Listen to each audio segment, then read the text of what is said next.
नंद बाबा आ गया। ब्रजवासियों ने कहा बाबा गजब हो गया। क्या हुआ? बोले तू तो यहां से मथुरा चले गया, तेरे घर में पूतना आ गई। बोले फिर? बोले पूतना तो मर गई पर तेरा लाला सुरक्षित है। पर बाबा हम हिसाब लगा रहे हैं कि ये पूतना कैसे मरी होगी, कैसे मरी होगी ये पूतना। एक ने कहा हो सकता है बाबा तेरे कन्हैया को लेकर के भाग रही होगी तो इसलिए ठोकर लगी, सुन मर गई। तो अपनी अपनी बुद्धि से सब हिसाब लगा रहे हैं। बोलो जय श्री राम। एक ने कहा मर तो गई अच्छी बात है पर हमारे गांव का रास्ता जाम कर गई। तो नंद बाबा ने कहा अपने अपने घर से कुल्हाड़ी लाओ। तो सबने कुल्हाड़ी लाई। पूतना का इतना बड़ा देह 18 किलोमीटर में फैला हुआ है, फिर भी कुल्हाड़ी लाई और पूतना के देह को सब ब्रजवासी काटने लगे और काट काट करके अलग रखा। जितने भी वृक्ष टूट पड़े थे सारे वृक्ष उठा उठा करके काट काट करके लाए और पूतना के ऊपर रखे। और जैसी ही आग लगाई तो देयमानश्च देहश्च धूमश्च गुरुसौरभा। जैसे ही उस पूतना के शरीर पर आग लगाई तो पूतना के शरीर से खुशबू निकलने लगी, महाराज सुगंध निकलने लग गई। बोलो जय श्री राम। परीक्षित ने पूछा इसके शरीर से ये सुगंध क्यों निकल रही है? बोले हे परीक्षित इसका मोक्ष हो गया इसलिए निकल रही है, क्योंकि भगवान के हाथों से जो मरता है उसकी दुर्गति नहीं होती है, उसका मोक्ष हो जाता है। देखो इस पूतना में थोड़ी सी भी पवित्रता नहीं थी, एक भी काम इसका अच्छा नहीं था। नाम ही कितना बड़ा है, पूतना लोक बालगिनी राक्षसी रुधिरासना जिघांसयापि हरये स्तनं दत्वा पसद्गतिम्। नाम ही कितना बेकार है पूतना। पूतना मतलब अपवित्रता, जिसमें थोड़ी भी अपवित्रता ना हो, ये पवित्रता ना हो, उसका नाम पूतना। काम क्या करती हैं? नाम अच्छा नहीं है तो काम अच्छा होगा? बोले नहीं नहीं, बालग्नि छोटे छोटे बच्चों को मारती। तो खानदान अच्छा होगा? बोले खानदान भी अच्छा नहीं, राक्षसी ही राक्षस कुल में पैदा हुई।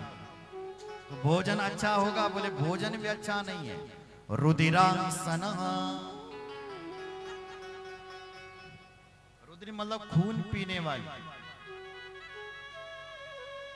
भोजन भी अच्छा नहीं तो क्या है, भगवान से प्रेम करती हैं? बोले नहीं, जिघांसया भगवान को मारने की भावना से आती है। तो भाई इसका मोक्ष कैसे हो गया? बोले स्तनं दत्वा पसद्गतिम्।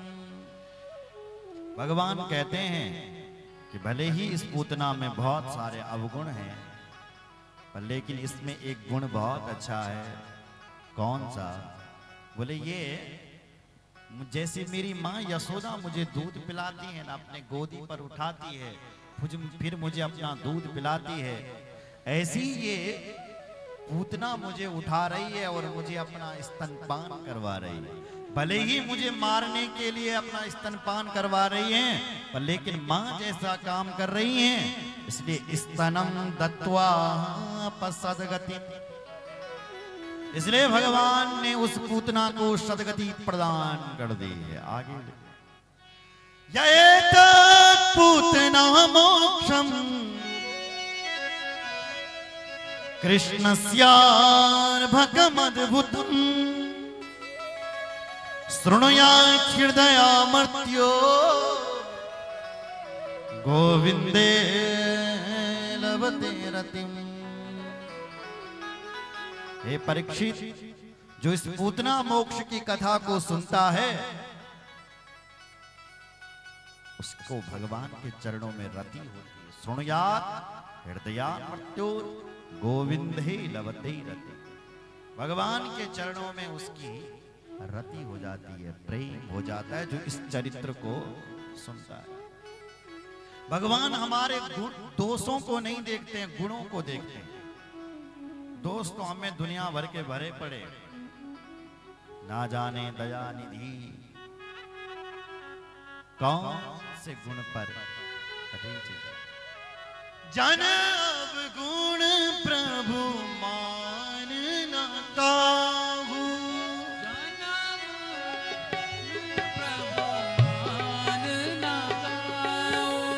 जन गुण प्रभु मान न काहू।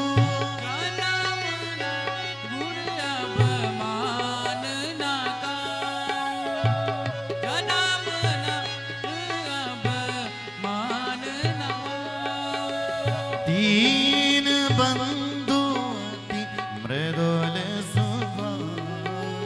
दीन बंधु अति दीन बंधु अति मृदुल स्वभाव।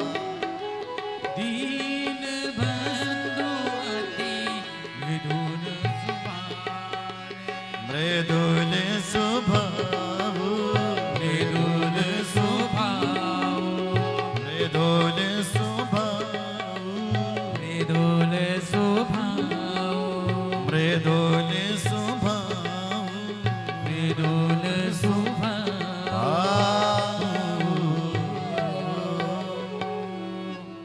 बोल कृष्ण चंद्र भगवान। की जय। इसलिए ये पूतना मोक्ष की कथा सुनाई। सारी कथाएं आप सुनेंगे तो बद की कथा है। प्रेणावर्त का आगे क्या हो गया? बोले बद हो गया। लेकिन पूतना का क्या हुआ? बोले मोक्ष हुआ। पूतना की कौन सी कथा है? बोले मोक्ष की कथा। ये बद की कथा नहीं, ये मोक्ष की कथा है। और इस कथा सुन करके हमारे जीवन में प्रेम जागता है, भगवान के चरणों में रति जागती है। एक दिन भगवान का जन्म नक्षत्र आया तो मैया ने उसी में ही बधाई बजा दी।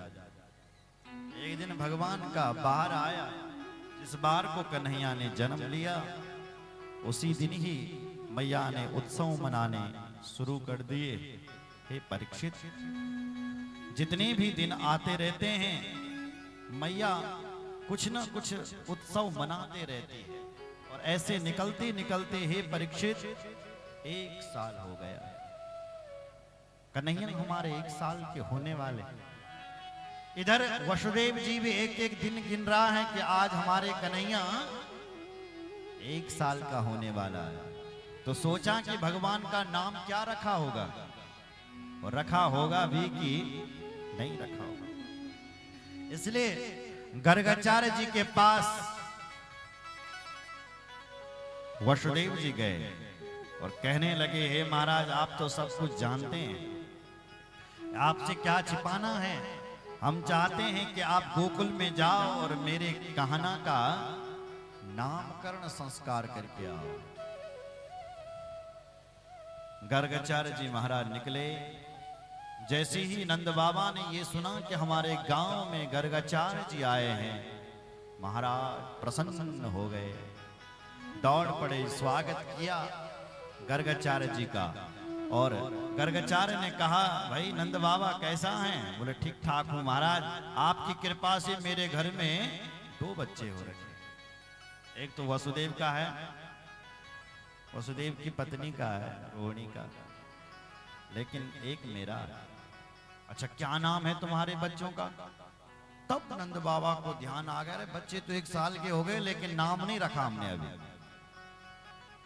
बोले महाराज आप जैसे ज्योतिष आचार्य आए हैं, इसलिए आप ही हमारे लाला का नाम रख लो ना। बोले भाई देख, यदि मैंने नाम रख लिया और कंस को पता चल गया तो तेरे ऊपर संकट आ जाएगा। इसलिए मैंने नाम रखना है तो गौशाला में आ जा। तो गौशाला में बुलाया और गौशाला में ही कन्हैया का नामकरण संस्कार होने लग गए। यशोदा मैया रोहिणी मैया आई और कन्हैया को साथ में लिया, गोदी पर लिया और चल पड़ी कहां? गौशाले में। आपस में मैयाओं ने क्या कर दिया कि रोहिणी ने कृष्ण भगवान को ले लिया और जसोदा मैया ने बलराम जी को ले लिया। अदला बदली कर दी कि बाबा पहचान पाता कि नहीं पहचान पाता देखते हैं। पर जैसी ही गौशाले में गया बाबा ने, जैसी ही रोहिणी के गोदी में कन्हैया को देखा, ओहो अनंत कोटि ब्रह्मांड का नायक परमात्मा निर्गुण निराकार, वहां भर भगवान सगुण साकार बन करके कृष्ण बन करके आ रखा है। तो महाराज गर्गाचार्य जी रोहिणी के गोद में उस कन्हैया को देखते चले गए, देखते चले गए, देखते। 1 घंटा बीत गया पर कुछ संदेश नहीं। मैया ने सोचा इस बाबा को हो क्या गया, ये क्या देख रहा है ऐसे मेरे कन्हैया को। फिर मैया ने हिलाया बाबा, तब बाबा उठा। बाबा ने सोचा मैं तो अपना नाम ही भूल गया, क्या नाम रखूं। फिर भी बाबा ने भगवान का ध्यान किया, प्रभु। तुरंत बोल पड़े, यशोदा तेरी गोदी में जो लाला है ये तेरा नहीं हो सकता है, तो किसका है? तो बोल, अयम घी रोहिणी पुत्रो